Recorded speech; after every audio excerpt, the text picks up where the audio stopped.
you ever log into Battlefield 1 only to be dive-bombed by a plane, sniped by a scout hiding behind a shrub, and flattened by a horse in a span of 10 seconds?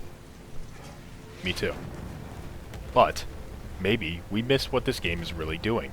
Underneath the explosions and bayonets lies a dense web of stories, history, design brilliance, and the occasional trench shovel duel. Today, we are unpacking Battlefield 1 like a war journal with secrets between the lines, and by the end, you'll never see No Man's Land the same way again. What do a watermelon, a snow shovel, and a cathedral in Sweden have in common?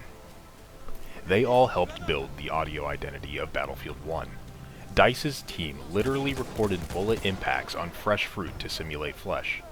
They dropped metal in stairwells, smashed crates, and traveled to old bunkers to replicate reverb conditions. Even the silence was engineered. One of the most haunting features in Battlefield 1 is its sound vacuum during sniper combat. The moment after you pull the trigger, time dilates. It's not just for drama, it's neuroscience. The human brain stretches quiet moments under duress, a concept the developers actually researched. You've probably racked up kill streaks on Empire's Edge without realizing you were storming a stylized version of the Italian front, specifically the Isonzo River battles. The game's maps act as reinterpretations of war diaries. DICE didn't just sketch terrain, they matched soil types, weather patterns, and even flora. And let's talk destruction.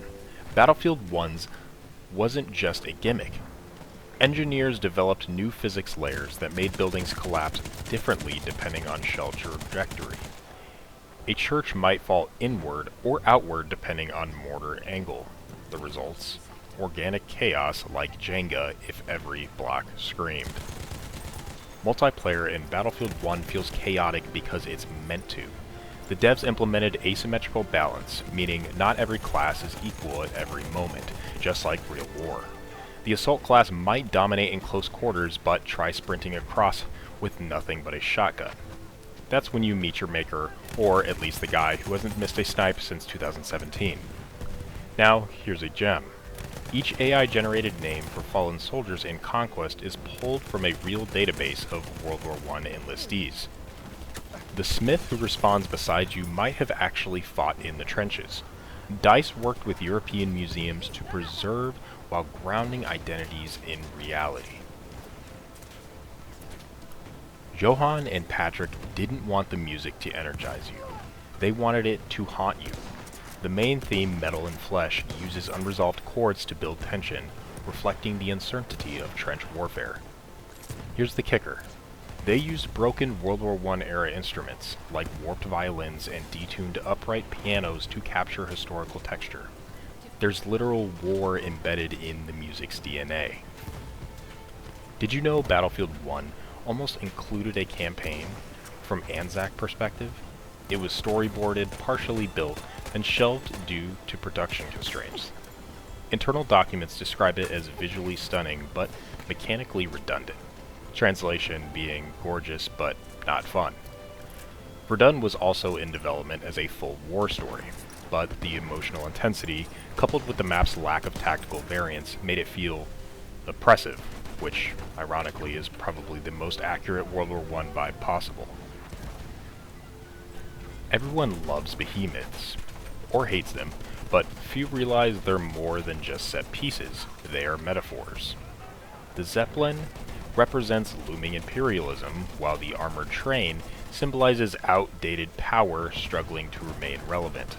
The idea of players fighting the machine wasn't just mechanical, it was philosophical. In every match, you're fighting the futility of technology overpowering humanity. That's why you feel weirdly heroic when a crash ends a 40 kill streak. Battlefield 1 sparked a renaissance in historical machinavia. Creators used it to film fan-made documentaries, tributes, even virtual reenactments of real battles. It became a kind of second cinema for the Great War, where viewers learned history between kill camps. Even more wild, university professors in the UK and France used Battlefield 1 as a discussion tool in modern history classes. Not as a teaching aid, but as a cultural artifact, like asking, why do we remember this war like this? So next time you spawn into the mud, remember, Battlefield 1 isn't just a game, it's a playable reflection, a digitized echo of chaos, valor, and loss. Whether you came for the flamethrowers or stayed for the music, you left with a story, and sometimes that's all that remains.